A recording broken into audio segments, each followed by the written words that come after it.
Okay. We'll just do some adjustments here on the screen.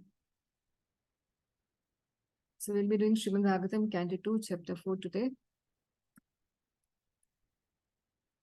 Namo Vishnupadaya Krishna Prasthaya Bhutale Srimate Bhakti Vedanta Swaminiti Namine Namaste Saraswate Deve Gauravani Pracharine Nirvishesha Shunyavadi Pashyatya Deshitarine Jai Shri Krishna Chaitanya Prabhu Nityananda Shri Advaita Gadadhara Shivasari Gaur Bhaktavrinda Om Namo Bhagavate Vasudevaya Om Namo Bhagavate Vasudevaya Om Namo Bhagavate Vasudevaya Narayanam Namaskrityam Naram Chaiva Narottamam Devim Saraswatim Vyasam Tato Jayamudire Nashtaprayeshu Bhadreshu Nityam Bhagavata Sevaya Bhagavati Uttama Shlokir Bhaktir Bhavati Nashtriki.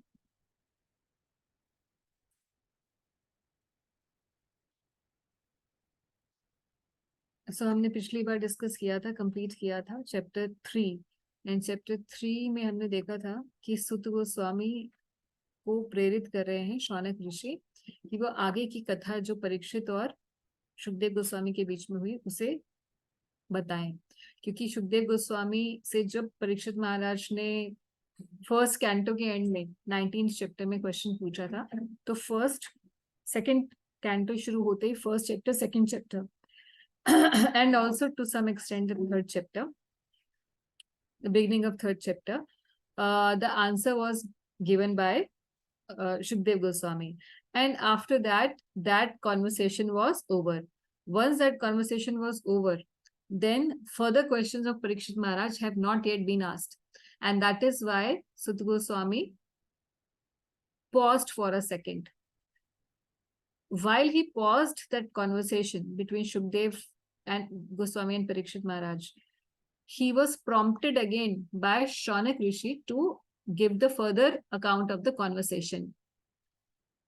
और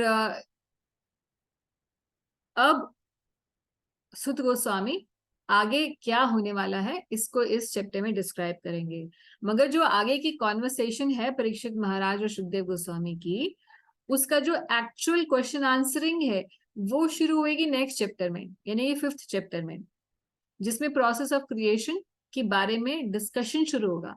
हालांकि इस chapter का नाम process of creation है, चौथे अध्याय का नाम प्रोसेस ऑफ क्रिएशन है, मगर इसमें प्रोसेस ऑफ क्रिएशन के ऊपर कोई डिस्कशन नहीं है। It is, you can say, an introduction before that conversation begins. So इसलिए ये चैप्टर है भी बहुत छोटा, 25 श्लोकों का चैप्टर है और बहुत ही सिंपल चैप्टर है। एज इन इसके अंदर बहुत टेक्निकल, स्पेशली क्रिएशन से रिलेटेड कुछ भी शुरू नहीं होने वाला। इसमें होगा क्या, पहले 4 श्लोकों में सुत गोस्वामी डिस्क्राइब करेंगे कि अब परीक्षित महाराज प्रश्न पूछेंगे सुखदेव गोस्वामी से आगे के, और फिर 5 से 10 श्लोकों, जो श्लोक नंबर 5 से 10 है, उसमें परीक्षित महाराज के जो क्वेश्चंस हैं वो आएंगे। अब परीक्षित महाराज यहाँ पर जो क्वेश्चंस पूछेंगे वो पूछेंगे कि भगवान कैसे सृष्टि करते हैं, कैसे उसका पालन करते हैं और कैसे उसका संहार करते हैं। तो पहला जो सृष्टि है, यानी कि प्राइमरी क्रिएशन और सेकेंडरी क्रिएशन, जैसे हम लोग कई बार डिस्कस कर चुके हैं कि जब प्राइमरी क्रिएशन भगवान करते हैं और सेकेंडरी क्रिएशन ब्रह्मा जी करते हैं, इसको सर्ग और विसर्ग कहा जाता है भागवत की या शास्त्रों की लैंग्वेज के अंदर। तो उसके बारे में डिस्कशन करेंगे। परीक्षित महाराज अब ऐसा क्वेश्चन क्यों पूछ रहे हैं, अब जिसके पास सिर्फ 7 ही दिन है, अभी 7 दिन पूरे बचे हैं, है ना, क्योंकि कॉन्वर्सेशन तो शुरू ही हुआ है। अभी तो सिर्फ एक क्वेश्चन ही पूछा है कि जो मरणसार व्यक्ति है उसके क्या कर्तव्य है। तो जब ये पूछा गया था प्रश्न परीक्षित महाराज के द्वारा कि मरणसार व्यक्ति का क्या कर्तव्य है, क्या उसे करना चाहिए, तो इतनी लंबी कहानी बताकर, मतलब कहानी इन द सेंस इतना लंबा आंसर दिया। पहले योग मिश्र भक्ति के बारे में बताया, फिर कंक्लूड किया, भक्ति की परिभाषा दी, भक्ति की महिमा बताई, और फिर कंक्लूड किया कि जो मरणसार व्यक्ति है, या तो वो या कोई भी, इन जनरल भी also, for everybody the duty is to hear, chant, glorify the supreme lord at all places and every time, every place, that is a duty. तो जब बताया गया कि भगवान की लीला कथा श्रवण कीर्तन ही करना है, तो परीक्षित महाराज ने सोचा कि अब मैं भगवान की लीलाओं के बारे में ही सुखदेव गोस्वामी से प्रश्न पूछूंगा। जनरली हम सोचते हैं कि भगवान की लीलाएं, तो एक्सक्यूज मी, वृंदावन की लीला होगी, वही रुक दो बेटे, वृंदावन की लीला हो या द्वारका की लीला हो, ऐसी लीलाओं को ही हम लीला समझते हैं। तो भगवान की जो सृष्टि संरचना की जो लीला है उसको हम बहुत ज्यादा ऐसे लीला की तरीके से हम लोग उसको नहीं देखते हैं। मगर परीक्षित महाराज ने पहले इन लीलाओं के बारे में जानना उचित समझा, और उसके बाद वो ग्रेजुअली बढ़ना चाहते थे भगवान की जो मधुर लीलाएं हैं, वृंदावन की लीलाएं या उससे पहले अवतारों की लीलाएं डिस्कस करेंगे, उसके बाद भी भगवान श्री कृष्ण की लीलाओं पर जाएंगे। तो क्रमशः उन्होंने बढ़ने का सोचा। और परीक्षित महाराज और सुखदेव गोस्वामी इस तरीके से एक सिद्धांत भी प्रस्तुत कर रहे हैं कि पहले भगवान की भगवत्ता से हमें कन्विंस्ड हो जाना चाहिए। First we should know how great is God, and then we should actually try to become the friends of God, है ना? So before we establish a personal relationship with Krishna, or in other words, before we understand the intricacies of rasa, we should first know the siddhanta. How he is God, what is his creation, how he creates various demigods, how everything in the world is moving because of his directions, and still he is not doing anything. So that is his greatness. Once we are convinced about the greatness of the Lord, कैसे भगवान सृष्टि करते हैं, कैसे उसे maintain करते हैं, उसके बाद भगवान कैसे कैसे अवतार लेते हैं उसकी मेंटेनेंस के लिए, हर हर अवतारों की क्या पर्पस रहा, क्या उनकी कथाएं हैं, इस सबको सुनने से पहले 9 कैंटोस के अंदर व्यक्ति के अंदर भगवान की भगवत्ता अच्छे से दृढ़ रूप से बस जाती है। उसके बाद जब वो भगवान की लीलाएं सुनेगा और वो देखेगा कि ये यशोदा मैया की गोदी में बैठे हैं और मिट्टी खा रहे हैं, तो उसको ये नहीं लगेगा कि अरे ये तो बड़े सिंपल से भगवान है, इनमें क्या बहुत ज्यादा बल नहीं होगा, है ना? जैसे कोई सोचे कि छोटा सा बालक है और इधर कोई ऐसी डीटी हो जैसे बड़े पावरफुल डीटी नरसिंह देव हैं, तो अब इन दोनों में से किसके प्रति आप ज्यादा ऐसा भाव फील करें कि हमें कोई प्रोटेक्ट कर लेगा? तो जनरली इवन डिवोटीज भी कंफ्यूज हो जाते हैं, वो सोचते हैं कि प्रोटेक्टर तो नरसिंह देव ही है, ऐसा मन में आ जाता है ना, because we think that Bal Krishna, oh he is just a sweet little boy. But if we have actually read the 9 cantos, we will understand that this sweet little boy can do anything even without actually fighting, है ना? सो ये चीजें, conviction जो है भगवान की greatness, उनकी opulence की कन्विक्शन जो है पहले 9 स्कंद पढ़ने के बाद कन्विंस्ड हो जाना चाहिए। तो इस बात को ही एक तरीके से एक शिक्षा देते हुए परीक्षित महाराज और सुखदेव गोस्वामी भगवान की सृष्टि की संरचना और मेंटेनेंस डिस्ट्रक्शन, इसके बारे में डिस्कशन शुरू करेंगे। तो जब परीक्षित महाराज ये प्रश्न पूछेंगे 5 श्लोकों के अंदर, तो सुखदेव गोस्वामी भगवान की इस चीजों को बताने से पहले, भगवान के संदर्भ में बताने से पहले, सुखदेव गोस्वामी भगवान से प्रार्थनाएं करेंगे। बहुत सुंदर प्रार्थनाएं हैं भगवान की। तो 11 से 25 में प्रार्थनाएं ही हैं। तो अभी सृष्टि के बारे में स्वर्ग विसर्ग की कथा अगले अध्याय में आएगी, 5वें अध्याय ऑनवर्ड्स। तो ये अध्याय इस प्रकार से समाप्त हो जाएगा। तो इसमें मेन जो फोकस है वो परीक्षित महाराज के क्या क्वेश्चंस है वही फोकस है। So will start. Okay, process of creation. तो Sukh Goswami said, Maharaj Parikshit, the son of Uttara, after hearing the speeches of Shukdev Goswami, which were all about the truth of self, applied his concentration faithfully upon Lord Krishna. ये एक second. Okay. तो सुख गोस्वामी ने भगवान के श्री कृष्ण पे ध्यान दिया, ध्यान अपना केंद्रित किया, और अब वो आगे की कथा बताने के लिए पहले अपने आप को प्रिपेयर कर रहे हैं। क्या कहते हैं सुख Goswami? Maharaj Parikshit, as a result of his wholehearted attraction for Lord Krishna, was able to give up all deep-rooted affection for his personal body, wife, children, palace, animals, horses and elephants, treasury house, friends and relatives, and his undisputed kingdom. तो ऐसे तो परीक्षित महाराज बचपन से महाभागवत हैं, मगर लोक आचार के लिए ये बता रहे हैं, दिखाना चाह रहे हैं कि जब वो गुरु से ये बात सुन चुके हैं कि व्यक्ति का असली कर्तव्य भगवान के लीला गायन करना है, श्रवण करना है, उनका नाम जप, श्रवण, कीर्तन और स्मरण, यही भगवान के प्रति जो ह्यूमन बॉडी मिली है उसका यही काम है। जब ये बात को कोई सुन लेता है और समझ लेता है एक प्रामाणिक गुरु से, जैसे परीक्षित महाराज ने सुन लिया शुकदेव गोस्वामी से, तब ऐसा हो जाने पर व्यक्ति को करना क्या चाहिए कि अपने हृदय से जो आसक्तियां हैं वो हटा देनी चाहिए। किसके प्रति आसक्ति? तो आसक्ति हर किसी की किसके प्रति होती है? जो हमारे नियर डियर वंस होते हैं उनके प्रति होती है, हमारे घर के प्रति होती है, जो भी हमारी पोजेशंस है जिनको हम अपना मानते हैं उसके प्रति होती है। तो इसलिए महाराज परीक्षित औपचारिक रूप से ये दिखा रहे हैं कि as a result of his wholehearted attraction for Krishna, he was able to give up the deep-rooted affection for his personal body, wife, although he had already done it. And we can say that Mahabhagwat, as Maharaj Parikshit was from the birth, there was no question of his attachment right from the very beginning. So Prabhupada यहाँ बता रहे हैं कि in the modern civilization, these cars and elephants and this horses and elephants, all these are now replaced by cars and other things that we have, है ना, considering the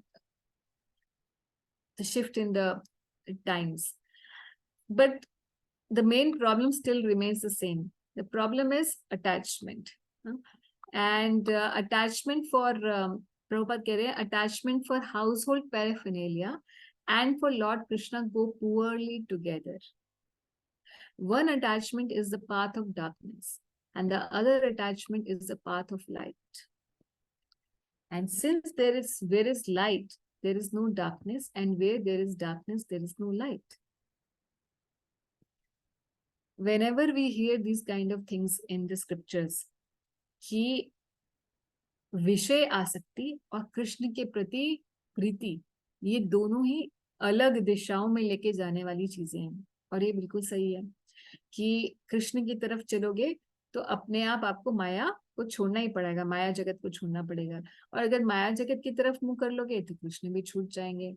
और हर एक साधक के लिए सबसे बड़ी प्रॉब्लम यही रहती है, क्वेश्चन हमेशा यही रहता है कि अगर हम छोड़ देंगे तो फिर भैया खाएंगे कहाँ से? हमारे घर गृहस्थी है, हमारे बहुत सारे औपचारिक रिलेशनशिप्स हैं जिनको हमें फुलफिल करना है, हमारी ऑब्लिगेशंस हैं, सोशल ऑब्लिगेशंस हैं, and our survival also is there. So all these things are there, and when we have to do our material duties, ये material duties जो है निभाते हैं, तो नेचुरली भक्ति के लिए उतना समय तो नहीं होता हमारे पास जितना कि एक ऐसे व्यक्ति के पास होगा जो सब कुछ छोड़ चुका है। और जब भी स्पेशली हम गृहस्थ लोगों के साथ ऐसा होता है कि जब भी हम ऐसी स्टेटमेंट्स पढ़ते हैं, और भागवत, क्योंकि ध्यान रखिएगा हमेशा, भागवत ग्रंथ ही निवृत्ति मार्ग का ग्रंथ है। निवृत्ति मार्ग का मतलब सब कुछ छोड़ छाड़ के त्याग देने का ग्रंथ है। तो बार बार ऐसी बातें आएंगी, तो कभी भी हताश नहीं होना है।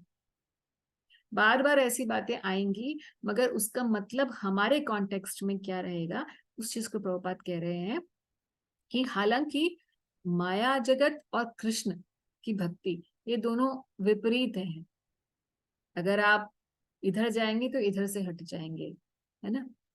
मगर प्रभुपाद कह रहे हैं, but an expert devotee can turn everything to the path of light by service attitude to God. And best example here is Pandavas. Maharaj Yudhishthir and householders like him can turn everything into light by dovetailing the so-called material assets in the service of the Lord. But one who is not trained up or is unable to turn everything to the service of Lord must give up all material connection before he can be fit to hear and chant the glories of the Lord. तो भाई जो नहीं कर सकता, भगवान की सेवा में चीजों को नहीं लगा सकता, उसके लिए त्याग का ही पथ है। या तो हम त्यागी बन जाएं, या दूसरा ऑप्शन हमारे पास ये है कि हर चीज को भगवान की सेवा में लगा दें। अब अगर हम सुबह से लेकर रात तक का अपनी जिंदगी को देखें तो उसमें लार्ज पार्ट होता है फैमिली ऑब्लिगेशंस का, बॉडीली मेंटेनेंस का, ऑफिस या हमारे जो भी काम है या घर गृहस्थी के काम है उसका। Large part of our day constitutes this. तो हम लोगों के लिए बहुत जरूरी है कि हम जो भी काम करें उसे भगवान की सेवा में लगाएं। अब जनरली तो लोग सोचते हैं कि भाई भगवान की सेवा में लगाने का मतलब है जो भी आप कमा रहे हो उसका कुछ एक पोर्शन भगवान के सेवा में दान दे दिया जाए। तो ये भी एक तरीका है, मगर ये उतना प्योरिफाइंग नहीं है। इससे प्योरिफिकेशन आती है दान से, मगर इससे आंतरिक प्योरिटी आना थोड़ा मुश्किल है, बड़ा लंबा समय है इसके लिए लगता है। तो फिर क्या किया जाए? इस प्रश्न के उत्तर के लिए जीव गोस्वामी संदर्भों में बताते हैं भक्ति का एक भक्ति के अलग अलग विभाग किए जाते हैं। उनमें से एक तो है जो डायरेक्ट भक्ति होती है, जिसको रूप गोस्वामी कह रहे हैं कि अनुकूलेन कृष्ण अनुशीलनम भक्ति उत्तमा, जो डेफिनेशन है भक्ति की नेक्टर ऑफ डिवोशन की शुरुआत में, भक्ति रसामृत सिंधु की शुरुआत में ही। मगर उस डेफिनेशन को, उत्तम भक्ति की जो डेफिनेशन है, अगर उसे पढ़ेंगे तो उस डेफिनेशन में कहीं भी दीन दुनिया के जो हम काम करते हैं उनका कोई स्कोप नहीं है। तो जीव गोस्वामी उसका एक्सप्लेनेशन देते हुए कहते हैं कि फिर अधिकांश रूप से तो गृहस्थ भक्त हैं, और ऐसा होने पर वो किस प्रकार से सतत भक्ति मार्ग में जुड़े रहेंगे? उनकी लाइफ का तो लार्ज पोर्शन ऐसे ही कंज्यूम हो जाएगा ऑफिस में या बाकी के कामों में। तो बताते हैं कि फिर 3 भेद करते हैं। उसमें से पहला भेद करते हैं आरोप सिद्धा भक्ति। आरोप सिद्धा भक्ति का मतलब है, एक है तो सबसे पहले ही हम लोग डिस्कस करेंगे, बात के भी डिस्कस नहीं करेंगे क्योंकि they are not relevant right now.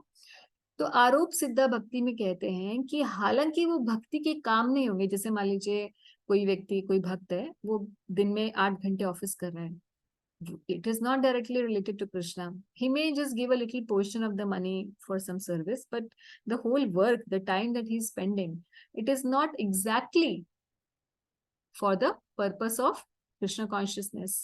कोई भजन तो वो कर नहीं रहा, तो भक्ति में तो उसे काउंट नहीं किया जा सकता, क्योंकि ये कोई ऐसा काम नहीं है जो कि प्योर डिवोशनल सर्विस की जो डेफिनेशन है उसमें फिट आए। तो कह रहे हैं कि आरोप सिद्धा, हालांकि ये भक्ति नहीं है, मगर जब इस कर्म को भगवान को अर्पित कर देगा वो भक्त, कैसे अर्पित करेगा? या तो उसके फ्रूट्स को अर्पित करे, सिर्फ फ्रूट को ही नहीं, उस कर्म को भी अर्पित उसे कर देना चाहिए भगवान को कि O Krishna, whatever I am doing, let this activity please you, although I am doing my office work, but let this activity please you, because somehow or the other this is my life and this is how my life is designed. So whatever actions that I am doing, let me offer it to you. फिर इसमें जीव गोस्वामी और explanation देते हैं और कहते हैं कि फिर कोई ये भी कर सकता है कि अच्छा, सब कुछ हम भगवान को अर्पित कर सकते हैं, तो हो सकता है फिर कोई जो हम गलत काम दिन में करेंगे, तो हम माता जी, हम तो झूठ भी बोलते हैं ऑफिस में, या अपने जो भी हम काम करते हैं बिजनेस में तो ज्यादा झूठ बोलते हैं, तो हम तो वो सब भी करते हैं, तो हम ऐसे काम को कैसे भगवान को अर्पित कर दें? तो गलत चीज तो भगवान को अर्पित की नहीं जा सकती। तो जीव गोस्वामी बोलते हैं हाँ, ऐसा भी रहेगा, ये एक प्रैक्टिकल सिचुएशन आएगी गृहस्थों के सामने में। तो कहते हैं कि ऐसे समय में उस कर्म को ना ऑफर करते हुए भगवान को अपने जो भी वृत्तियां हैं जिनके द्वारा हम वो गलत काम करते हैं, जैसे कि मैंने मान लीजिए आज अपना काम करते करते कुछ झूठ भी बोला, अब मैं भगवान को ऑफर कर रही हूँ कि Krishna, whatever I have done during the day, let it be for your pleasure, and what about that lie? So I will offer that Krishna, whatever my proclivity to speak the lie is there, let that also be offered to you. I'm not offering that lie. मैं उस झूठ को offer नहीं कर रही हूँ भगवान को, मगर माई प्रोक्लिविटीज, मेरी जो वो प्रोक्लिविटीज हैं, प्रोक्लिविटी को क्या कहते हैं भाई, मेरी जो वृत्ति है, my inclination to speak lie, let it be offered to you, because that can be purified simply by offering to you. So that Jiva Goswami is very beautifully explaining in the Sandarbhas. And here Prabhupada is mentioning the same thing. Ki whatever you are doing, householders like Yudhishthira Maharaj can turn everything into light by dovetailing the so-called material assets in the service of the Lord. Nirbandhe Krishna Sambandhe, Yukta Vairagyam Uchyate. तो हम गौड़े वैष्णव के लिए बड़ा अच्छी चीज रूप गोस्वामी ने दी है, और वो है युक्त वैराग्य का प्रिंसिपल. तो हम कई बार डिस्कस कर चुके हैं युक्त वैराग्य, कि वैराग्य केवल ये ड्रेस चेंज इज नॉट वैराग्य, एक्चुअल में माइंडसेट चेंज इज द वैराग्य, कि जो भी चीज इस दुनिया के अंदर है वो भगवान श्री हरि की है, और इसीलिए मेरे पास जो कुछ भी है उसे मैं त्यागूंगा नहीं, क्योंकि अगर मैं त्यागूंगा तो इसका मतलब तो ये है कि मैं सोच रहा हूँ मेरा था, मैंने दे दिया, अब मैं निष्किंचन हो गया. मगर मैंने पहले किस प्रमाइस पे मैंने उसको दिया, उसको त्याग इसी प्रमाइस पे किया कि वो मेरा था और मैंने त्याग दिया. रूप गोस्वामी कह रहे हैं कि वैष्णव इससे भी ऊपर होता है. वो ये सोचता है कि अरे भाई दुनिया में जो भी कुछ है, इस including my body, including my own self, हर चीज तो भगवान की संपत्ति है, तो जो मेरा है ही नहीं उसको मैं त्याग कैसे सकता हूँ, और उसे मैं एक्सेप्ट भी कैसे कर सकता हूँ. सब कुछ मेरे ठाकुर जी की है, क्योंकि मेरे मालिक का सब कुछ है और मैं उनका दास हूं, तो जो उन्होंने मुझे दिया हुआ है कि this is for you, you can, जैसे like the master maintains the servant, no, उसी तरीके से हम यही सोच, इसी भाव में रहते हैं कि भगवान ने मुझे दिया हुआ है ये just for my maintenance, so I will use it for my maintenance, and whatever I have, it is his only, and I will use whatever I have, including my children, including my body, including my thoughts. Forget the money aspect, because people are so much about this money thing, है ना, कि जो मेरे पास पैसे हैं मुझे उसको कुछ दान देना चाहिए, मैं प्योरीफाई हो जाऊंगा. It's just very stupid idea. I'm not saying we should not do it, it's good, मगर उससे हृदय की शुद्धि नहीं आती. कई लोगों को तो उससे ना पफअप ही हो जाते हैं सिर्फ कि मैं इतना दान देता हूँ, ये भी अहंकार का कारण बन जाता है. और फिर उनको वीआईपी ट्रीटमेंट चाहिए होती है जब वो मंदिर जाते हैं, कि I am such a big donor, so I should be treated very nicely. We have seen a lot of VIPs coming to our Radhapasati temple, and then they come with not with their hands, with their head high, and their hands down, while a person should come to the temple with his hands folded and his head bowed down. But वो आते opposite तरीके से हैं. तो ऐसे दान का कोई फायदा नहीं है. एक और चीज दान के मामले में ये भी है कि जब हम दान कर देते हैं तो उसके बाद हमें ये नहीं सोचना चाहिए कि उस दान का क्या हुआ मंदिर में, या आप कहीं भी करें दान. आई एम नॉट सेइंग कि सिर्फ वहीं पर ही, मंदिर इररिस्पेक्टिव वेरेवर आप जहां भी दान करते हैं, उसके बाद आप ये मत सोचिए कि अच्छा, कई लोग ऐसे सोचते हैं कि हमने दान किया मगर वो तो पंडित जी ने ही खा लिया होगा. आपको दान देना है, दान आपने दिया इसलिए दिया ताकि आपकी आसक्ति धन से खत्म हो जाए. उसके बाद भगवान अपने पंडित जी को दे, भगवान उसको अपने चौकीदार को दे, या भगवान अपनी सेवा में लगवाए, इट इज हिज कॉल. देने के बाद भी कई लोग आसक्त रहते हैं कि हमने तो दिया मगर वहां पे पता नहीं वो ठीक से वो करते होंगे कि नहीं, ठाकुर जी को लगाते होंगे कि नहीं. अगर आपको ऐसा संशय है, आप दान मत दीजिए. Just don't give, because then you will make further offenses towards either the pujari or the temple, है ना. सो उससे बेटर ये है कि आप अपने घर में कुछ ठाकुर जी को भोग लगा दीजिए और उनके लिए कुछ ले आइए, और फिर उसका प्रसादी घर में ही यूज कर लीजिए. At least you will purify your money.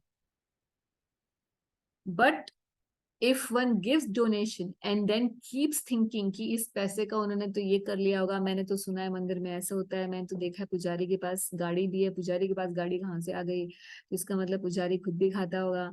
अगर ये सब चीजें आपके दिमाग में आती हैं, अगर इतने कैलकुलेटिव आपका माइंड है, तो better not give at that place, कहीं और दे दीजिए जहाँ पे आपको संतुष्टि रहे.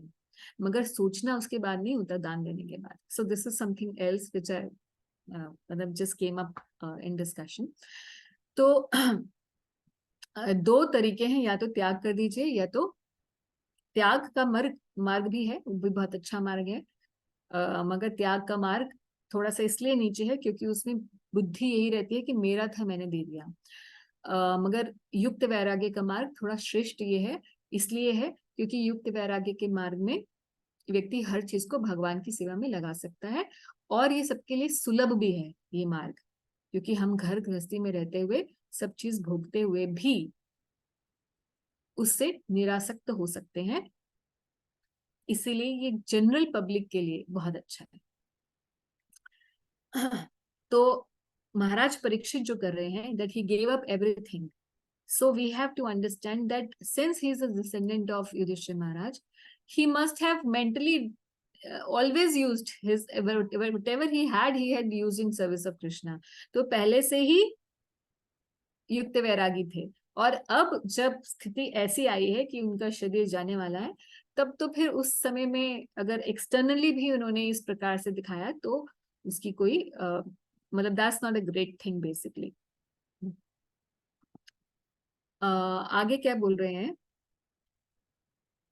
O great sage, the great soul Maharaj Parikshit, constantly wrapped in the thoughts of Lord Krishna, knowing well of his imminent death, renounced all sort of fruitive activities, namely acts of religion, economic development, and sense gratification, and thus fixed himself firmly in his natural love for Krishna, and asked exactly all these questions as you are asking me.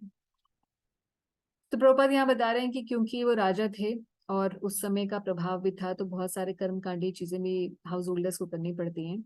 इसीलिए महाराज परीक्षित भी करते होंगे, जैसे दान देना, जैसे कुछ यज्ञ इत्यादि कराना देवताओं की पूजा के लिए. बट उन्होंने ये सब चीज आखिर समय में त्याग दी.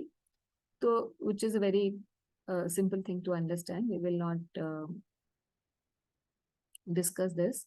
मगर इस चीज में प्रभुपाद एक चीज बता रहे हैं कि ये भक्तों के जीवन में ऐसा होता ही है कि जो कर्मकांडीय विचारधारा है ये कभी चलती भी नहीं है.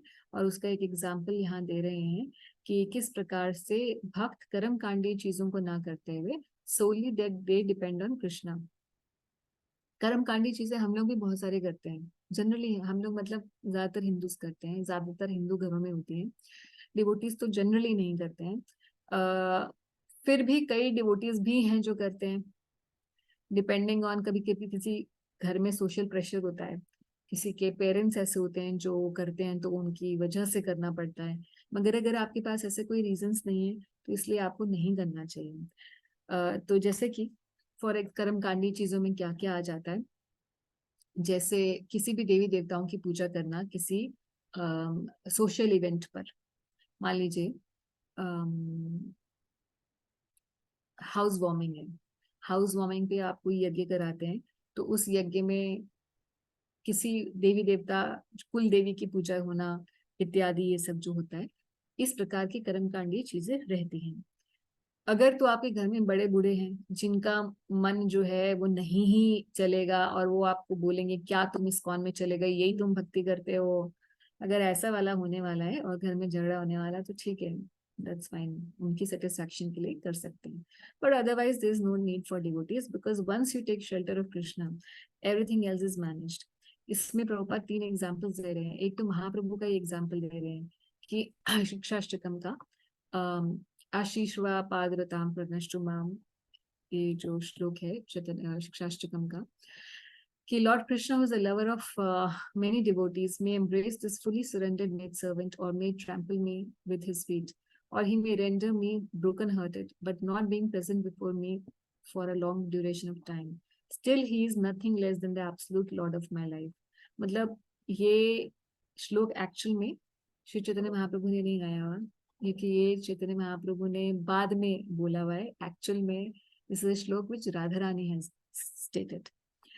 तो ये तो खैर एक बहुत उत्तम भक्त के विचार हुए, मगर उससे पहले भी बता रहे हैं कि कितनी प्रगाढ़ श्रद्धा भगवान में होनी चाहिए.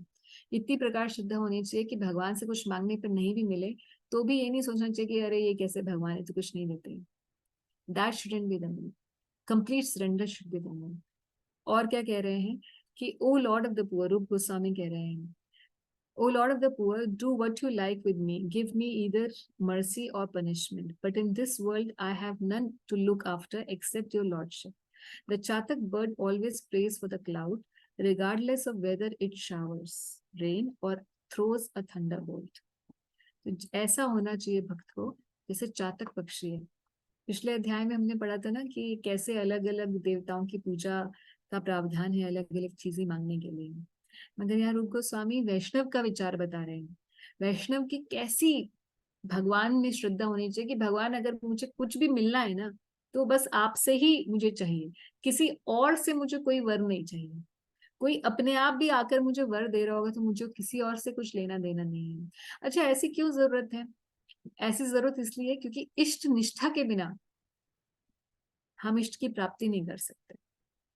इष्ट निष्ठा बहुत बहुत इंपॉर्टेंट है कि जो भी मुझे चाहिए श्री कृष्ण से ही चाहिए, भैया राधा रानी से ही चाहिए.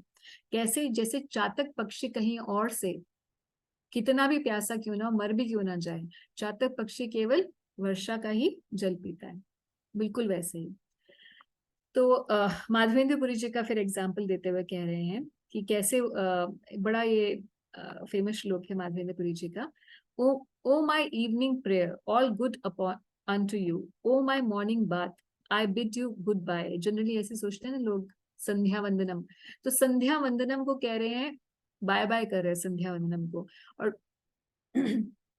प्रातः स्नान करना, भोर में स्नान करना, तो भोर में स्नान करना उसको भी कह रहे हैं तुभ्यम नमो, आपको भी बड़ा नमस्कार है. ओ demigods and forefathers, please excuse me. I am unable to perform any more offering for your pleasures. Now I have decided to free myself from all reactions of sins, simply by remembering anywhere and everywhere the great descendant of Yadu and the great enemy of Kamsa. I think this is sufficient for me. तो माधवेंद्रपुरी जी बता रहे हैं कि कैसा भक्त को सोचना चाहिए कि बाकी किसी चीज से मेरा उद्धार नहीं होने वाला है. ये कन्विक्शन होनी चाहिए भक्त को कि भगवान श्री हरि के चिंतन, उनके श्रवण कीर्तन के बिना मेरा इस दुनिया से उद्धार कोई और तीसरी चीज करवा ही नहीं सकती. This is the conviction one should have in bhajan, and this is the conviction one should have in Krishna. So what is the use of further endeavors? किसी और काम की आवश्यकता नहीं है. जब व्यक्ति को ऐसी कन्विक्शन हो जाएगी, ऐसी निष्ठा भजन में हो जाएगी, ऐसी निष्ठा श्री कृष्ण में हो जाएगी, तो फिर उसको कोई बाहर इस दुनिया से बाहर जाने से रोक नहीं सकता.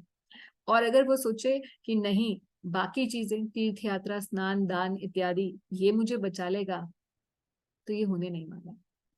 तो कर्म कांडीय विचारधारा इसको हटा देना चाहिए. कई भक्तों में भी मैंने कर्म कांडीय विचारधारा देखी. Even with in devotional practice, how do they think that simply serving some devotee will free them from the clutches of Maya. मतलब वो भजन नहीं करते हैं, सिर्फ वो बोलते हैं वैष्णव सेवा करेंगे, हम तो वैष्णव सेवा करेंगे क्योंकि शास्त्रों में लिखा है वैष्णव सेवा करने से सब कुछ परम सिद्धि हो जाती है. वैष्णव सेवा करना अच्छी बात है, ये भक्ति का एक प्रमुख अंग है और इससे बढ़ोतरी भी होती है, मगर बिना भजन किए और सिर्फ प्रैक्टिकल, जिसको सर्विस बोलते हैं हम लोग ना, कि प्रैक्टिकल सर्विस, सिर्फ प्रैक्टिकल सर्विस करने से कुछ नहीं होगा. दोनों चीजों का कॉम्बिनेशन चाहिए. और अगर उन दोनों में से भी आपको कभी ये डिसाइड करना पड़े कि मुझे एक्सटर्नल सर्विस करनी है या भजन, इतना ही समय है मेरे पास, दिस और दैट, तो भजन को ही प्रायोरिटी देना. श्री प्रभुपाद जी ने बोला है कि 3 हाउ डू यू से, जब भी हमें प्रायोरिटी लिस्ट बनानी है अपनी, तो प्रायोरिटी लिस्ट प्रभुपाद जी ने दे रखी है हमें। Health first priority, second sadhana, and third seva. Health, sadhana, seva, this is the priority list for a devotee. सो अगर कुछ भी नहीं हो सकता है, हेल्थ ही जा रही है, तो सबसे पहले हेल्थ को देखो, and then you if you have more time look at the sadhana, and then again you have some time, then you do practical service. और कैसे ले आते हैं? खूब भक्त लोग जो है सोचते हैं हम डोनेशन दे देंगे टेम्पल्स में, उससे, क्योंकि ये तो भगवान के लिए दे रहे हैं, डेफिनेटली आपको बहुत सुकृत मिलेगा, भक्ति उन्मुख सुकृति बहुत मिलेगी। मगर आप सोचें कि आप भगवान के धाम चले जाएंगे केवल डोनेशन देने से, क्योंकि वहां बड़े सारे कोट्स लिखे हैं कि whoever gives donation, whoever makes a temple for the Lord, he goes back to Godhead, है ना? But when does he goes back to Godhead, उसका नहीं कुछ लिखा हुआ। यू सी, लॉ में अगर आपने लॉ कभी पढ़ा हो, इंडियन लॉ भी या टैक्स लॉज भी पढ़ते हैं आप, तो बड़े ट्रिकी होते हैं। उसमें लिखा होता है provided not with standing the fact this that, है ना, ये सब लिखा होता है। तो उसी तरीके से शास्त्रों में भी है, ये सब वहीं से कॉपी है। शास्त्र भी लीगल कोड्स ही हैं। शास्त्र में क्या लिखा होता है कि जो दान देगा भगवान विष्णु का मंदिर बनाएगा, वो विष्णु लोक जाएगा। जाएगा डेफिनेटली, ये बात बिल्कुल सही है, मगर इसी जन्म में जाएगा, अगले जन्म में जाएगा, 100 जन्म बाद जाएगा, we don't know. That does not undermine the value of giving donation to the temple, but at the same time one should understand that this is not the only activity. By doing this you will go back to Godhead, ऐसा नहीं होने वाला। कोई विरला कभी case हो शास्त्रों में, exceptional, तो बात अलग है, बट अदरवाइज बिना जप किए, बिना भजन किए, बिना आत्मशुद्धि किए कोई नहीं जा सकता। ये स्टैंडर्ड प्रोसीजर है which is applicable to general public, which is applicable to general devotees.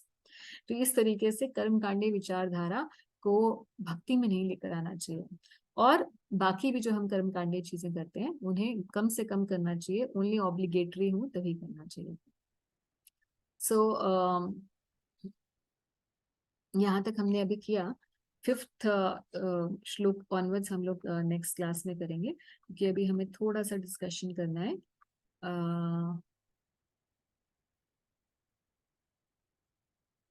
Okay, so 2 hand raises are there, questions. हाँ जी, बताएं। व्रत सखी एंड हरि भक्ति प्रभु, बोलिए।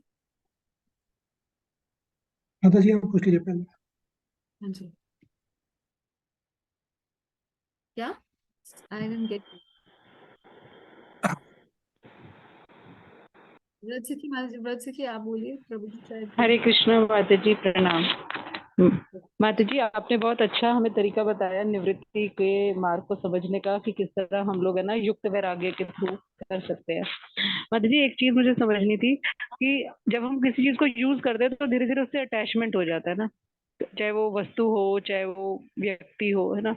तो फिर युक्त वैराग्य में फिर वैराग्य कैसे करें? जब अटैचमेंट हो गया तो फिर वैराग्य, अगर हम ये सोचे कि वो कृष्णा के रिलेशन में है या हमें यूज करने के लिए या समर्पित करने के लिए दिया गया, तो फिर वो हर समय वो कॉन्शियसनेस नहीं रहती है, कहीं ना कहीं अटैचमेंट बीच में आ ही जाती है।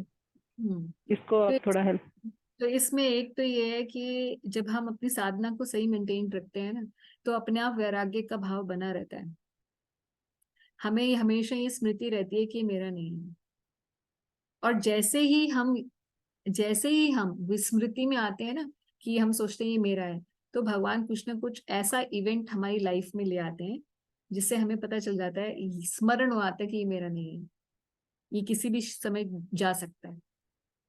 अगर प्रोवाइडेड आप अच्छे से नाम जप कर रहे हो, तो ये डिवोटीज अपने आप बता सकते हैं, सबकी लाइफ में होता है कि जैसे अगर आप अच्छा भजन कर रहे हो और आप आसक्ति में चले जाओ, गिर जाओ, जैसे ही होने लगोगे किसी चीज से आसक्त, वैसे ही भगवान जो है छोटा सा स्लैप मार देते हैं और याद दिला देते हैं। सो इसलिए अगर आप सोच रहे हो कि मुझे युक्त वैराग्य अप्लाई करना है अपनी लाइफ में, जो कि डिवोटीज को करना चाहिए, तो तब तक ये अप्लाई नहीं हो सकता प्रॉपरली जब तक आप भजन ढंग से नहीं करोगे। ये थ्योरेटिकल नहीं हो सकता कि हाँ मेरे पास सब कुछ है, अब हम तो रूप गोस्वामी के फॉलोअर्स हैं, रूप गोस्वामी बोला है कि आपको कुछ अलग से त्याग करने की जरूरत नहीं है ना, और हम इसको एंजॉय भी करेंगे और हम अपना भजन भी करेंगे, ऐसा नहीं चलेगा। अगर हम रूप गोस्वामी की ही लाइफ को देखें तो विरक्ति की लाइफ थी, बट व्हेन रूप Goswami retired what did he do, उन्होंने जो पैसा था, एक बोट भर के थे ना पैसा, राइट, 10,000 स्वर्ण मुद्राएं थी, इफ आई रिमेम्बर करेक्टली। तो उसमें से 50% उन्होंने डोनेट कर दिया था, 50% he gave to relatives, so 25% he gave to relatives, and so that they don't bother him, है ना, that's the reason. And 25% he kept with some local merchant, so that in future if it is required he can use it, and then actually he used it to get Sanatan Goswami freed, है ना। तो रूप गोस्वामी के भी personal example से देख रहे हैं कि हालांकि धन वहां था मगर वो विरक्ति का ही जीवन जीते थे रूप गोस्वामी। तो अगर हम इस सब बात से देखें तो हम ये समझेंगे कि बिना अच्छा, without being clear in conscious, जब तक हमारी इंटेलिजेंस जो है भगवान में नहीं लगी होगी तो हमारा मन किधर किधर भी उसको प्ले कर लेगा कि हाँ मैं त्याग भी नहीं करना पड़ा, मैं वैष्णव भी बन गया हूँ, और वो खुश होके तुम्हें चलाता रहेगा। बट अगर बुद्धि भगवान में लगी हुई है, शास्त्र पढ़ रहे हैं, भजन कर रहे हैं, तो अपने आप ही Krishna, we are in touch with Krishna, Krishna will take care of this fact that he will not let us remain attached even though we are in the house, he will not let us, because he will make sure that something happens in our life कि जिस जिस चीज से और जिस जिस व्यक्ति से हमारी अटैचमेंट है वो हमें दगा देगा, ये होगा बाय डिफॉल्ट। तो जी माता जी, ये तो होता है, इंसिडेंट्स होते हैं, लाइफ होती है। एक और माता जी, एक और क्वेश्चन है, जैसे आपने भी इष्ट का हमें समझाया दैट वी शुड, जो भी कुछ मांगना है अपने इष्ट से मांगना है। नॉर्मली पीपल क्या करते हैं, एज पर द रिक्वायरमेंट इष्ट चेंज होता रहता है ना। जब भी कभी गोवर्धन इष्ट बनाएंगे, कभी राधा रानी इष्ट बनाएंगे, कभी कृष्णा इष्ट बनाएंगे, कभी गौरांग महाप्रभु इष्ट होंगे, कभी नित्यानंद इष्ट होंगे। तो ये है तो तत्व के लेवल पे अगर देखा जाए तो एक है, मगर इष्ट के पिक्चर चेंज होती रहती है एज पर द रिक्वायरमेंट या एज पर द टाइमिंग। तो एक इष्ट पे टिकना ये कैसे पॉसिबल है, मतलब कितना जरूरी है। और दूसरा माता जी, जैसे ब्रज में क्या होता है, कोई चला गया ब्रज में, वहां पे तो राधे राधे की धूम लगी है ना। कोई गया 15 दिन वहां पे रहा, मान लो कार्तिक में गया या चतुर्मास में गया, वहां पे राधे राधे वाले इतने सारे आपको ब्रज भक्त मिलेंगे कि जो कितना भी हरे कृष्णा वाला डिवोटी है वो कहीं ना कहीं कॉन्शियसनेस में आ जाएगा कि राधे राधे राधे राधे करना है।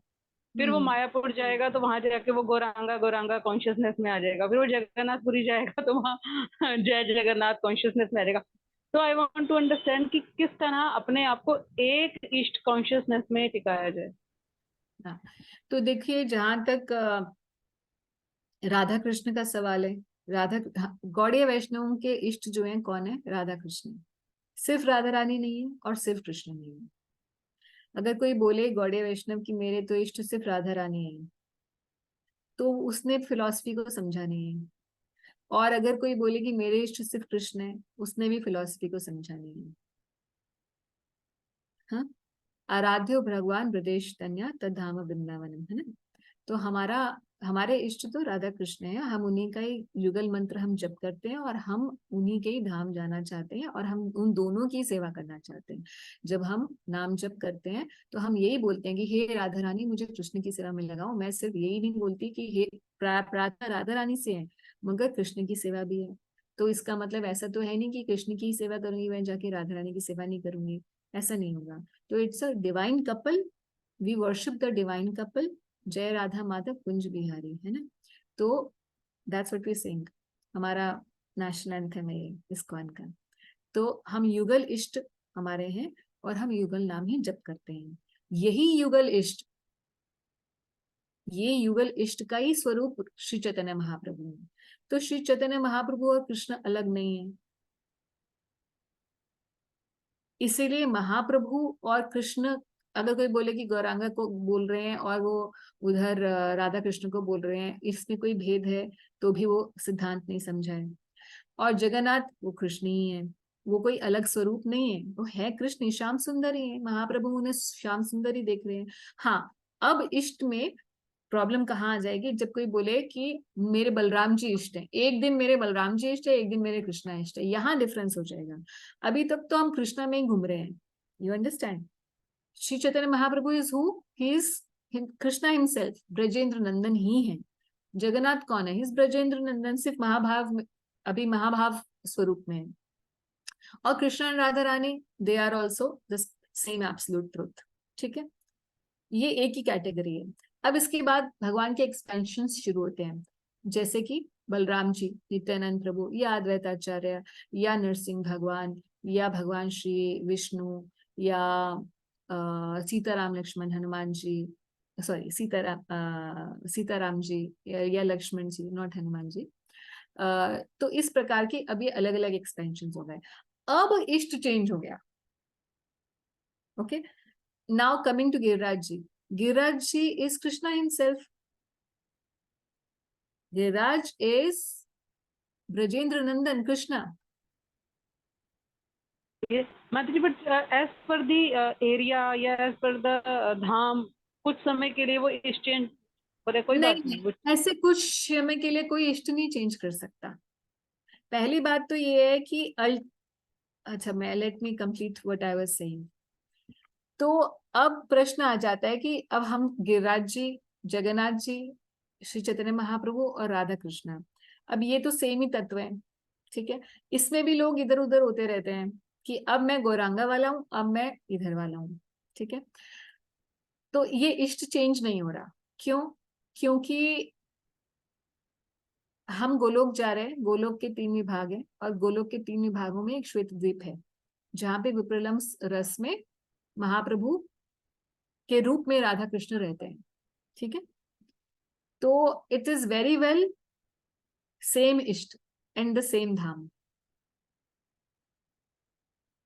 ओके, अगर कोई भक्त ये सोचता है कि अब मैं जगन्नाथपुरी जा रहा हूं, तो अब मैं सिर्फ जगन्नाथ जी के ही रूप में भगवान को प्रेम करूंगा, अगर अब मैं मायापुर जा रहा हूँ तो अब मैं सिर्फ मायापुर में गौरांग भक्ति बन के रहूंगा, और यहाँ ब्रज में आएगा तो वो उसको राधा कृष्ण का ही रहेगा, तो एक तरीके से तत्व के रूप में वो इष्ट को विभाजित नहीं कर रहा, इष्ट में भेद नहीं हो रहा है। रस के लेवल पर आते हैं जब डिस्कशन में, तो उसको ध्यान रखना है कि वो विप्रलंब रस में सेवा करना चाह रहा है, या वो माधुर्य रस में सेवा करना चाह रहा है, संभोग रस में। और अगर वो दोनों में सेवा करना चाहता है भगवान की, तो उसे उसके लिए दोनों ही प्रकार से भक्ति जरूरी है। उसे गौरांग और साथ ही साथ राधा कृष्ण दोनों के ही स्वरूप की सेवा करनी पड़ेगी, एक विप्रलंभ रस का आस्वादन कराने वाले और एक संभोग रस का करवाने वाले, आस्वादन करवाने वाले। तो दोनों ही रसों में जाना पड़ेगा अगर उसे दोनों की प्राप्ति चाहिए तो। अगर उसे सिर्फ ब्रज में राधा कृष्ण की प्राप्ति चाहिए और सिर्फ संभोग रस में ही करना चाहता है, तो भी उसे विप्रलंब रस से होकर ही जाना पड़ेगा। इसीलिए उसे महाप्रभु की भी शेल्टर चाहिए ही चाहिए होगी।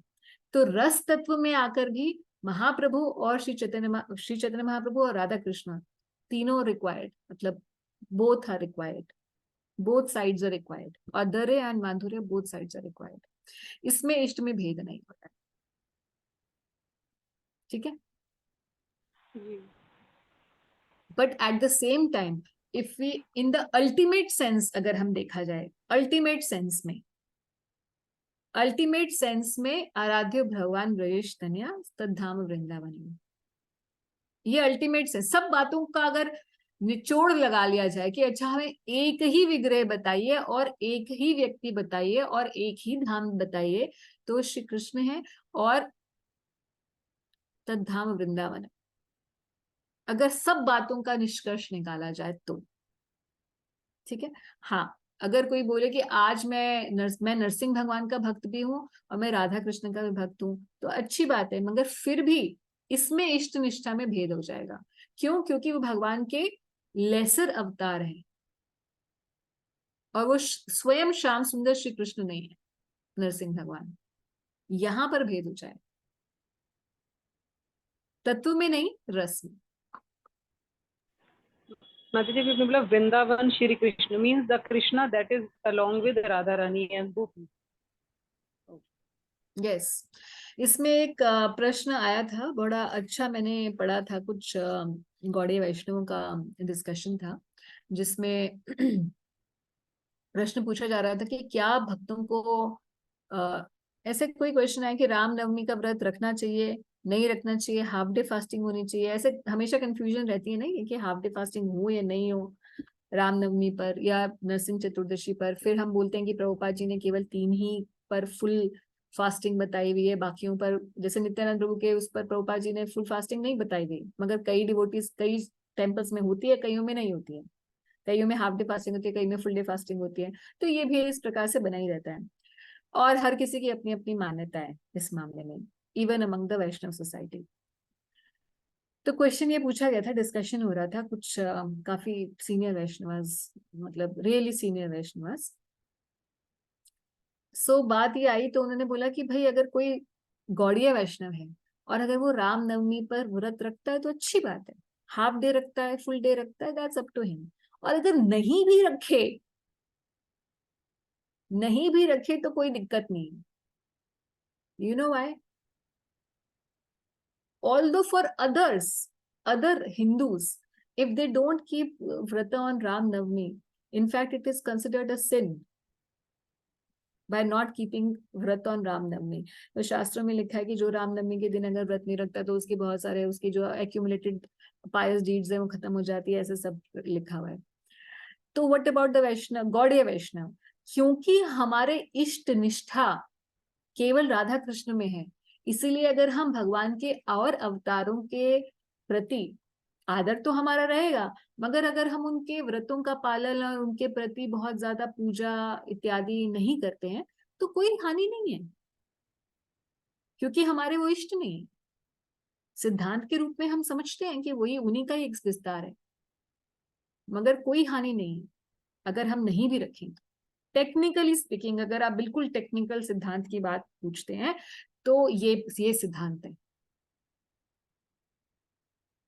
ठीक है, थैंक यू माता जी, thank you. So shall we discuss about Purushottam Maas a little bit? Ranjan Prabhu, आपका क्वेश्चन है?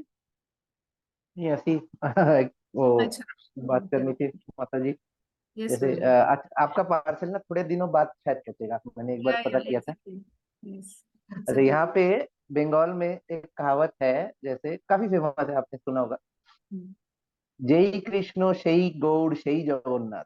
यस, ये बहुत वो चलता है, जो आप बता रहे थे वही है कि कृष्ण, गौरांग प्रभु और जगन्नाथ वन लेवल, बस यस। कुछ कुछ भी करो। ये बहुत पुरी में भी बहुत बोला जाता है, मायापुर में भी बहुत बोला जाता है।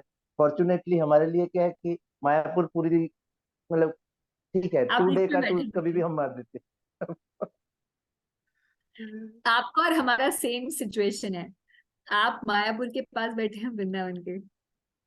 हाँ, मायापुर और पुरी दोनों। यहाँ पे तो कलकत्ता में ना पूरी लोग जैसे जैसे तैसे वीकेंड पे चले जाते, कुछ यस, हुआ नहीं कि चलो पूरी चले जाते, पूरी चले जाओ मायापुर चले जाओ, पूरी चले जाओ मायापुर, यस। ये दोनों बहुत चलता रहता जी, जी। है। ठीक है माता जी, हरे कृष्णा। ओके, हरे कृष्ण। ओके, हरे कृष्ण, प्रणाम माता जी। हरे कृष्ण जी।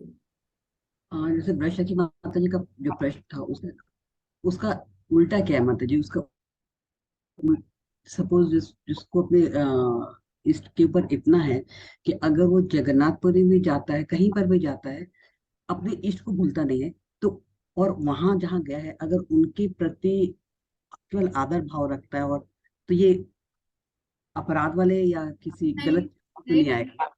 नहीं, नहीं, ऐसा नहीं।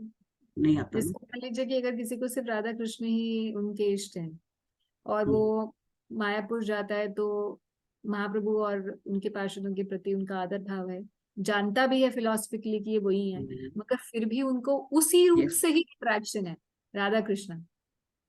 तो दैट इज एब्सोल्युटली वंडरफुल। अब इसमें महाप्रभु स्वयं बता रहे हैं, चैतन्य चरितामृत के अंदर एक पास टाइम आता है प्रद्युम्न ब्रह्मचारी का, आप जानते हैं ना।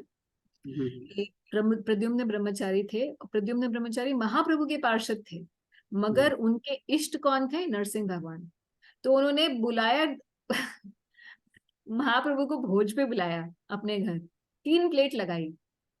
महाप्रभु ने बोला 3 प्लेट? किस किस की प्लेट है? बोले एक कृष्ण की, क्योंकि उनके घर में ड्यूटी है, एक नरसिंह भगवान की और एक आपकी। तो महाप्रभु ने बोला कि प्रद्युम्न ब्रह्मचारी को बड़ा प्रेस किया और बोला कि ये इष्ट निष्ठा होनी चाहिए, ऐसी निष्ठा इष्ट में हर किसी व्यक्ति की होनी चाहिए। And glory then this in English it says, Mahaprabhu says, glorious is that devotee who does not leaves his ishta, and glorious is that ishta who does not leaves his devotee. And then he changes his name, बोलते हैं आज से तुम प्रद्युम्न ब्रह्मचारी नहीं, तुम्हारा नाम होगा नरसिम्हानंद ब्रह्मचारी, है ना। Thank you very much. Okay match, ठीक है। So we will discuss a little bit about Purushottam Maas. वैसे आप लोग पुरुषोत्तम मास किसका, कौन कौन ऐसे जिसका पहली बार पुरुषोत्तम मास आ रहा है उसकी डिवोशनल लाइफ में? ऐसा कोई जिन्होंने कोविड में ज्वाइन किया होगा भक्ति? मेरा ही माता जी। आपका है? अच्छा, मैं भी मान, ओके। मेरा भी माता जी। अच्छा, आपका भी। जैसे कोविड में, जब कोविड शुरू हुआ था तब ये पुरुषोत्तम मास आया था, तो हम लोग तो बहुत खुश हो गए थे कि इस बार पुरुषोत्तम मास में हमारी छुट्टी है। तो Covid was very happy for. Okay Sangeeta Mansi, आपका भी है। So all right. सो ये पुरुषोत्तम अधिक मास, वैसे तो आपने हमेशा पिछले 3 बार से कार्तिक की ग्लोरी सुनी होंगी, और कार्तिक डेफिनेटली ग्लोरियस है ही, there is no doubt about it. Kartik जो है श्रीमती राधा रानी का ही स्वरूप है। पुरुषोत्तम अधिक मास जो है 18 जुलाई से आ रहा है 16 अगस्त तक, और पुरुषोत्तम भगवान श्री हरि श्री कृष्ण का ये मास है। 4 साल में, चौथे साल में आता है, हर चौथे साल आता है। So basically it's kind of, you can say leap, according to the lunar calendar it is the leap, not year but the leap mass, whatever you want to say. So इसकी कैलकुलेशंस कैसे हैं थोड़ा हम लोग देख लेते हैं। तो मैंने पिछली बार भी शायद आप लोगों को बताया था कि 30 दिन का होता है, जो चंद्र से गणना चलती है, हमारी सूर्य से गणना नहीं चलती वैदिक उसमें। तो आप देखते हैं कि बाहर के जो होते हैं ज़ोडिएक भी वो सन साइन बोलते हैं, और हमारे यहाँ पे चंद्र से राशि गिनी जाती है, क्योंकि सूर्य बहुत बाद में परिवर्तित होता है, मगर चंद्र जो है उसका परिवर्तन जो है बहुत जल्दी होता रहता है, इसीलिए सब चीजों की गणना चंद्र से होती है। तो कैलेंडर चंद्र का चलता है, और इसीलिए हम कृष्ण पक्ष और शुक्ल पक्ष 2 पक्ष रहते हैं हर महीने के अंदर। 30 दिन का महीना होता है, 15 दिन शुक्ल पक्ष रहता है जब चांद बढ़ता है, और 15 दिन कृष्ण पक्ष होता है जब चांद घटता चला जाता है और अमावस्या आ जाती है। तो इस प्रकार से 30 दिन का कैलेंडर चलता है every month. And because 30 days होते हैं, 30 डेज में भी आप देख रहे हैं कि थोड़ा सा कम है, 29.53 एनीवेज। तो वो टोटल बनता है 1 साल 354 डेज का। Now to match the lunar with the solar, Surya Siddhanta के अनुसार ये इस प्रकार से हर 3 साल के अंदर जो बाकी के डेज होते हैं उनको मिलाकर, जो 354 एंड 365 और 360 के अंदर जो डिफरेंस होता है उसको मिलाकर जो दिन बनते हैं वो हर 3 साल के बाद ये एक्यूमुलेट हो जाते हैं, और फिर एक अधिक मास आ जाता है। तो अधिक मास की ग्लोरीज से पहले हम लोग ये कहते हैं how did it come into being. तो आप लोगों ने शायद इंटरनेट पे काफी पढ़ लिया होगा, काफी भक्तों ने सुन भी लिया होगा, बहुत सारे डिवोटीज ने डाला हुआ है। तो मैं बहुत ज्यादा कथाएं नहीं बताऊंगी, क्योंकि कथाएं आप लोग सुन चुके हैं। 1-2 आर्टिकल्स मैं आप लोगों को भेज भी दूंगी फ्रॉम इस्कॉन डिजायर ट्री। सो कथा यही है कि जब सबसे पहली बार अधिक मास प्रकट हुआ तो सबने इसको अधिक मास नहीं बल्कि मल मास के रूप में जाना, और सभी ब्राह्मणों इत्यादि ने इसका तिरस्कार कर दिया कि हम इसमें कुछ भी नहीं करेंगे, ये महीना कहाँ से आ गया, हमें तो पता ही नहीं, इसके बारे में तो हमने कहीं सुना ही नहीं। तो अधिक मास को क्योंकि सबने रिजेक्ट कर दिया, तो इसकी जो देवी है अधिक मास की, उन्होंने भगवान श्री विष्णु के पास गई और बहुत रोने लगी कि मुझे तो हर किसी ने रिजेक्ट कर दिया, आप प्लीज मुझे एक्सेप्ट करिए। तो भगवान विष्णु ने बोला कि आपको केवल एक व्यक्ति एक्सेप्ट कर सकता है, कृष्ण। तो भगवान विष्णु अपने आप उस अधिक मास की देवी को, अधिक मास को लेकर गए गोलोक वृंदावन धाम। और वहां जाकर भी जब ये मोरोस रही तो कृष्ण ने बोला, अरे मेरे इस धाम में आके कोई कैसे मोरोस हो सकता है, कौन दुखी हो सकता है। तो मैं स्वयं इस अधिक मास को का स्वामी बनूंगा और ये मेरे नाम से जाना जाएगा, पुरुषोत्तम अधिक मास के नाम से। और इसका जो मल मास है उसका यही मतलब है कि इस समय कोई भी कर्म कांडीय चीजें फलित नहीं होती। तो कोई भी कर्म कांड वाले जो चीजें की जाए, यज्ञ दान इत्यादि किए जाएं, तो उनका फल नहीं मिलता, क्योंकि यूजलेस हो जाता है, यूजलेस हो जाता है उसका फल, इट डजंट बियर फ्रूट। और हमारे आचार्यों ने बताया है कि इसको इसलिए मल मास भी कहा जाता है क्योंकि इस अधिक मास, पुरुषोत्तम अधिक मास का जो वैष्णव लोग इसे ऑब्जर्व करते हैं, इस व्रत का पालन करते हैं, तो उनके हृदय में जो मल है वो खत्म हो जाता है भगवान के भक्ति के वजह से। और अधिक मास में कार्तिक से भी ज्यादा बल है। हालांकि कार्तिक जो है श्रीमती राधा रानी का प्रतीक है और ऊर्जा व्रत कहा जाता है, it just electrifies our devotional life, but adhik maas is even more electrifying. So how did it came into being? This is how it came into being.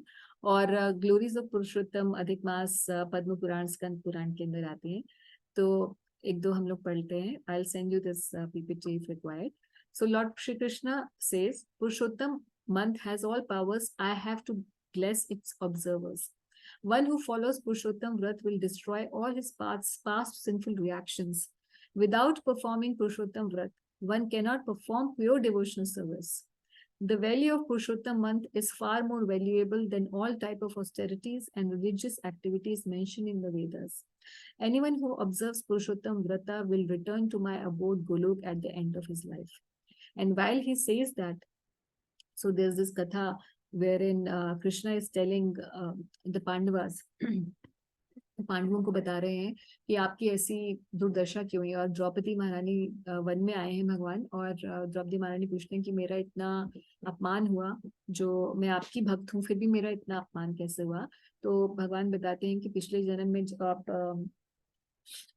आप एक ऋषि की बेटी थी और आपके पिता जो है चल बसे, आपका विवाह नहीं हुआ था। उस समय दुर्वासा मुनि आए वहां पर और उन्होंने बोला आपकी सिचुएशन देखकर कि आपके he was a friend of your father, and he said that you should observe Purushottam Mass, and by doing that you will attain a good husband and everything else whatever is required. तो फिर क्योंकि ब्राह्मण की बेटी थी तो कहती हैं कि ये तो मल मास के नाम से जाना जाता है, आप मुझे भ्रमित कर रहे हैं, आप चले जाइए यहाँ से, ये तो इसको तो सब लोग रिजेक्ट करते हैं। But she did not know the full glories and she didn't know about Purushottam, the aspect of Purushottam.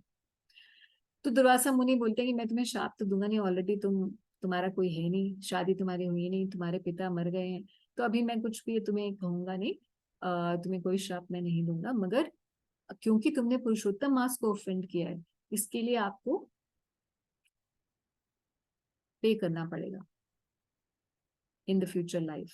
And then Krishna while speaking this, and then that Draupadi Maharani, ये सब लोग जानते हैं महाभारत की कथा कि द्रौपदी महारानी ने भगवान शिव से वरदान मांगा और फिर उन्हें 5 ग्लोरियस हस्बैंड्स मिले, मगर फिर भी उनका ऐसा सिचुएशन हुई, ऐसा अपमान हुआ। तो कृष्ण कहते हैं it is because you offended Purushottam us, that is why you were also offended. So nobody should offend Krishna, and similarly nobody should offend Purushottam Mass also. Then Durvasa Muni का ही ये आ रहा है कि just by bathing in a holy river during Purushottam month one becomes sinless.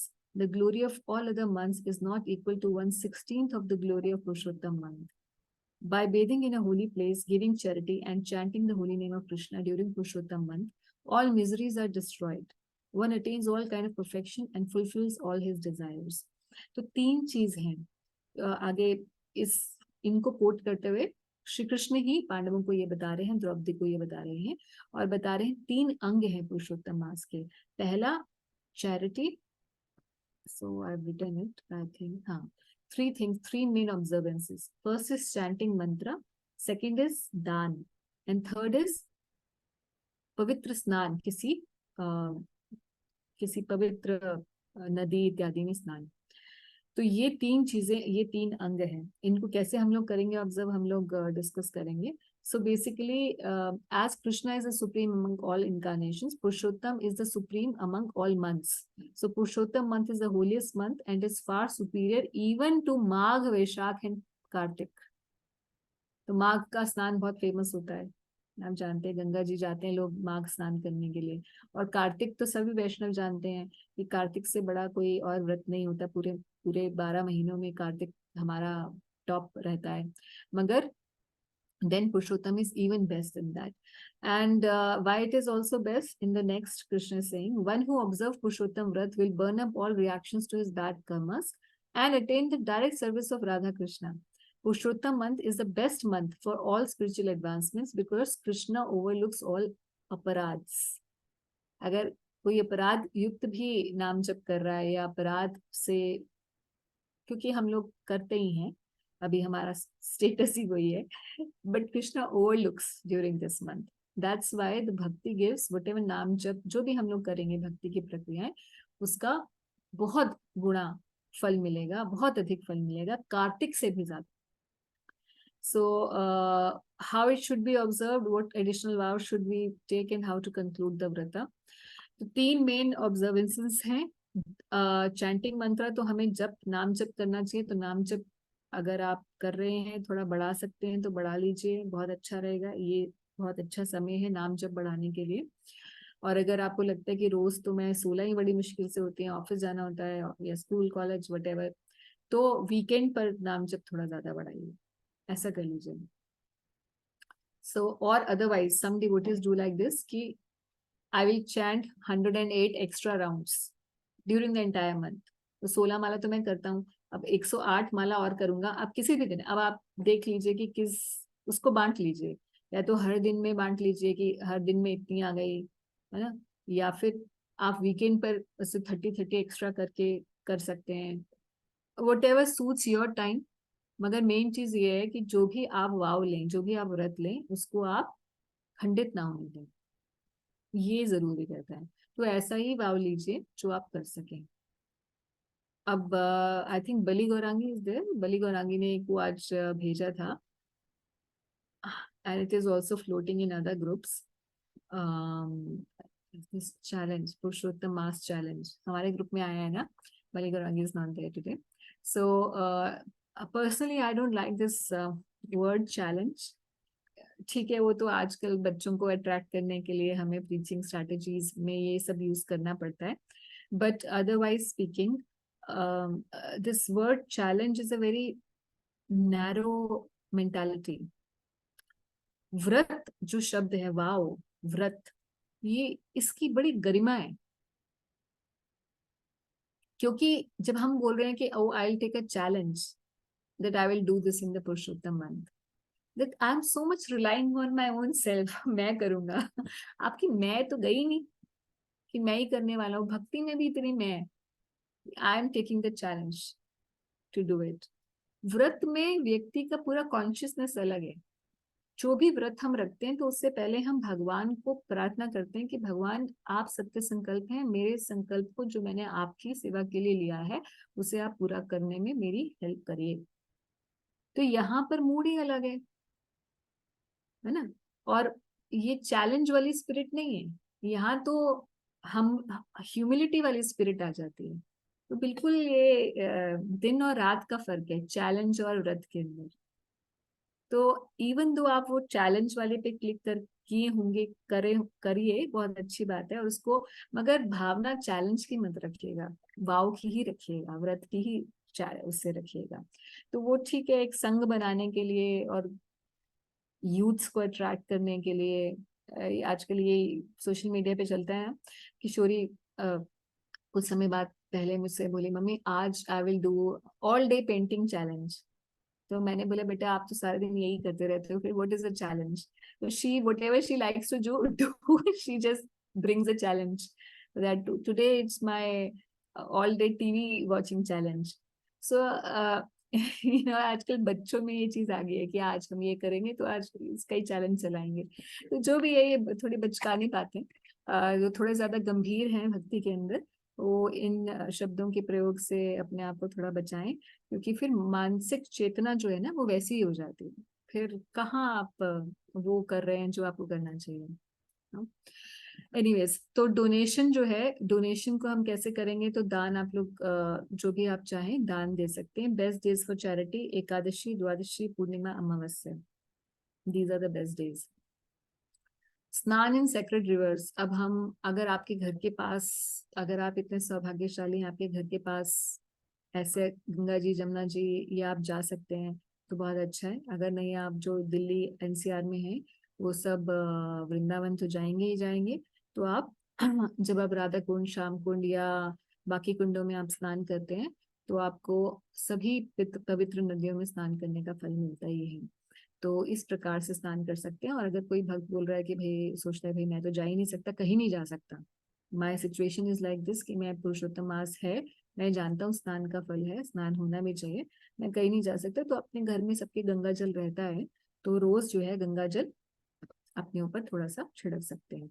अच्छा, गंगा जल को ये bathroom वाली बाल्टी में मत डालिएगा, क्योंकि कई लोग ऐसे भी बोलते हैं, पता नहीं कैसे ही बोल देते हैं, how can you take Ganga jal in the bathroom, that is also very absurd thing. जब आप अपने आप को शुद्धि करते हैं पूजा करने के लिए, मतलब आप नहा धो चुके हैं फिर पूजा करने जा रहे हैं, तो थोड़ा शुद्धि करते हैं ना अपने आप की, आचमनी इत्यादि लेते हैं, उस समय जैसे मैंने क्या किया, उसको एक स्प्रे बॉटल में डाला हुआ है, छोटा सा स्प्रे बॉटल, और स्प्रे बॉटल से आप स्प्रे कर लीजिए, क्योंकि कई बार क्या होता है आप वैसे लेंगे बड़ी, हमने जनरली सब लोग एक बड़ी, क्या कहते हैं इसको, केन में रखते हैं, है ना, बॉटल्स में रखते हैं, तो फिर हम लेते हैं, है ना। हाँ जी, कंटेनर्स आई एम सेइंग। हाँ, यस यस।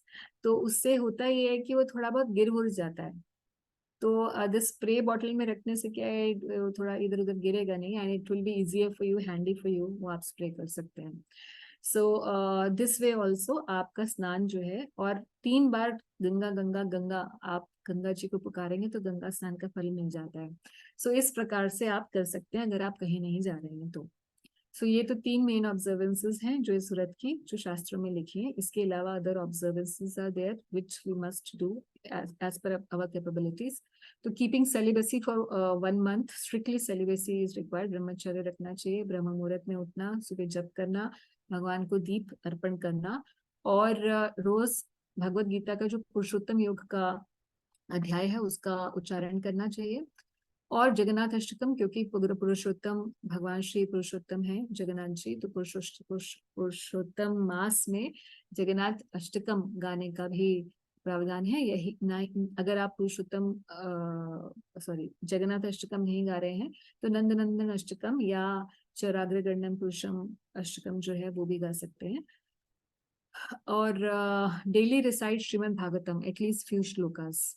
तो आप देख लीजिए कौन सा पोर्शन जो है भागवतम का है जिसको आप रिसाइट करना चाहते हैं, that you can recite. And so these are the observances, and what we are, जैसे मैंने पिछली बार आप लोगों को बताया था कि what we are intending to do is that 5 to 5:15 a.m. in the morning we'll be reciting chapter 15. So all those devotees who can participate, it would be wonderful. हम लोग सुबह 5 बजे लॉग इन करेंगे, सेम इसी link को हम लोग use कर लेंगे जो हमारा क्लास का लिंक है, Zoom link, and then we will spend 15 minutes reciting. I will chant and then आप लोग रिस्पॉन्ड करेंगे। तो 20 श्लोक हैं, 15 मिनट में आराम से हमारे हो जाएंगे। एंड स्ट्रेट आफ्टर दैट तो हम लोग कोई और डिस्कशंस नहीं करेंगे, simply we will just simply recite 15th chapter and we will do group chanting. तो हमारे, क्योंकि हम लोग लॉक्ड इन ही होंगे, तो उसका तरीका ये रहेगा कि हम, ताकि हमें डिस्टर्बेंस ना हो, अगर हम जब के समय बाकी लोगों का की आवाज सुनते रहेंगे तो अपना नहीं सुन पाएंगे।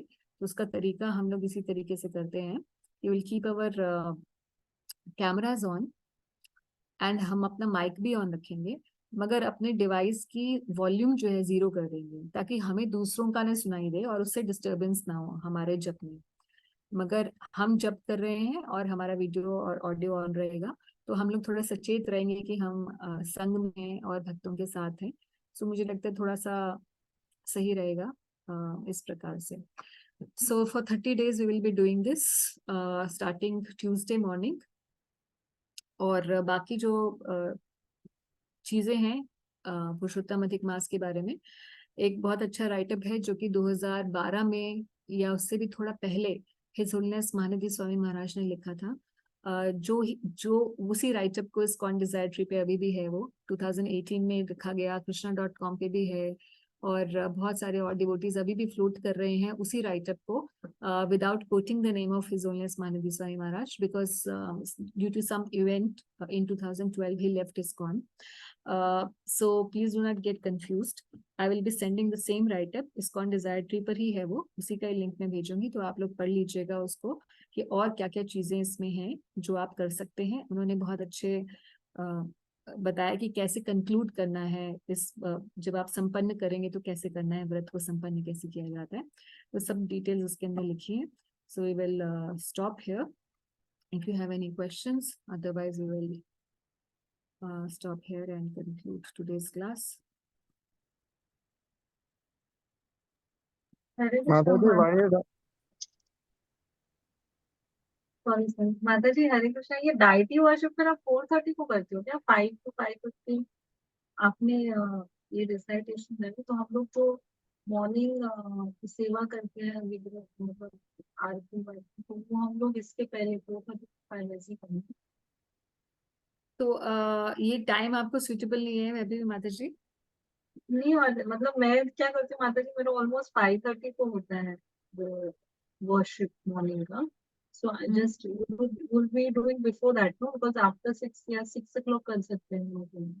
हाँ, अगर आपको लगता है कि 6 बजे, मतलब 6 बजे के बाद भी कर सकते हैं वर्शिप, कर तो सकते ये हैं। वर्शिप ही है। हाँ, this is, you see, when you are chanting and when you are reciting Bhagavad Gita, it is actually the service to deities only.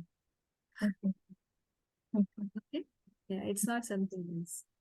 Okay, Prabhu, वैसे I just want to ask सब डिवोटीज को ये time suitable है? क्योंकि मैंने रखा इसलिए कि यूजुअली हम लोग सब बैठे ही होते हैं उस समय, जब इत्यादि के लिए ही बैठे होते हैं, और शाम का पहले मैंने सोचा था कि हम शाम को 7 बजे रखते हैं हर रोज, तो फिर मुझे लगा कि I mean every evening is unpredictable कि कहाँ पर हैं आप, क्या कर रहे हैं, थोड़ा सा अनप्रिडिक्टेबल होता है, मतलब मॉर्निंग में सबका हो ही जाएगा इसलिए। जी जी माता जी। ये सुटेबल है माता जी। नितिन प्रभु, आपका प्रश्न है क्या?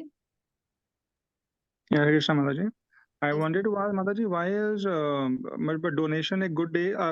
Like Amavasya is a good day for donation, Yeah. because all this while we thought like Amavasya is not a good day for donation. That's what No. we thought. Amavasya is favorite day of Radharani. South Okay. में अमावस्या को बहुत अच्छा मानते हैं। हाँ, अमावस तो दान देने के लिए बहुत ही शुभ होती है। इनफैक्ट अगर आप भगवत गीता में पढ़ेंगे, जहाँ भगवान दान के बारे में बता रहे हैं कि सात्विक दान क्या होता है इत्यादि, वहां पर प्रभुपाद जी पर्पट में लिखे हैं that the donation should be given जहाँ at the right time to the right person, है ना, जब भगवान बता रहे हैं when it is given to the right time on the right time to the right person, then it is called donation in the mode of where Krishna Prabhupada is explaining that right time means either Ekadashi, Dwadashi or the end of the month. So end of the month is this Purnima or Amavas, जैसे भी आप मान लें. Okay. So Right, Mataji. Amavas is the favorite day of Radharani. Let me say a little drastic thing, because on Amavas you can't see anything. There are no street lights in Vraj, and Radharani wears a black dress so that nobody can see in the dark night where she's going. Okay. माँ जी, ये Right, सारा Mataji. PPT भेज देंगे group में? हाँ, भेज दूंगी master, definitely भेज दूंगी। थैंक यू माता जी। So I just want to have a show of hands. एक बार अगर हैंड रेज करके बता दें कितने डिवोटीज आएंगे, so that I know if devotees will be available. कहीं ऐसा ना हो कि हम सिर्फ 3 या 4 लोग हों और हम मुझे ऐसे लगे कि why then I took this initiative. अगर ओके 1 2 3 क्योंकि पता नहीं कहाँ से हैंड रेज करना मेरे इसमें नहीं आ रहा है, बट आई एम देयर। अच्छा ओके। ऐसे कौन है जिनको हैंड रेज नहीं करना आ रहा है? अब तो छोड़ो नहीं मेरे को दिख नहीं रहा, मेरे में आ ही नहीं रहा, चैट में जा रही हूँ। चैट नहीं आ रहा है, ठीक है। So at least we have how many hands right now? 1 2 3 okay 8 hands are there and 2 people have said that they have they assume, I should assume their hands are raised. So about 10 तो हम लोग हैं ही। और मोनिका माता जी और नितिन प्रभु ने पहले बताया था कि they will be doing month or some days they are traveling। हम लोग 10-12 लोग हो जाएंगे और कुछ भक्त आईएसएस के जनरल ग्रुप से भी रहेंगे, तो ठीक है, then it is fair enough, we will be doing it. So from Tuesday morning we will be doing it and 1 day before Tuesday, that is on Monday. तो मंडे को आप लोग प्लीज अपना संकल्प जो है करके कि आप क्या करना चाहते हैं पुरुषोत्तम मास में भगवान की सेवा के लिए, क्या अधिक करना चाहते हैं, क्योंकि अधिक मास है, कुछ अधिक करना चाहिए। और इतना भी मत अधिक ले लीजिए एज आई ऑलवेज से कि आपको प्रॉब्लम में आ जाए, आपका वाव टूट जाए। इतना भी कम मत ले लीजिए कि आपको लगे कि ये तो अब वाव कोई है ही नहीं, it's just a piece of cake for me. ऐसा भी नहीं होना चाहिए। Do something for Krishna, something special, so that we can impress Krishna, you know, we just want to impress this blue boy. तो एक दिन पहले आप अपना संकल्प भगवान को बताइएगा और उसके बाद, ताकि यू आर मेंटली प्रिपेयर्ड, इसको आदिवास कहते हैं, है ना, पहले से ही मेंटल प्रिपरेशन हो जाते हैं। You put in your subconscious mind that from today onwards don't disturb me for 30 days at least. So फिर अच्छे से व्रत हो जाता है। तो Monday evening I will remind everybody again and then Tuesday mornings 5 o'clock we will log in and everybody will decide. Okay, thank you. Hare Krishna, Srila Prabhupada की जय, श्रीमद् भागवतम की जय। हरे कृष्ण। हरे कृष्ण माता जी। हरे कृष्ण माता जी, थैंक यू। थैंक यू माता जी, हरे Krishna. Neha Mataji, I just read your message. It is fine. Even if you are in a lying down position, you can still put your camera on. We are okay with it if you are okay with it. Okay? जी जी, okay Mata ji. Okay. Right, Krishna. हरे कृष्ण।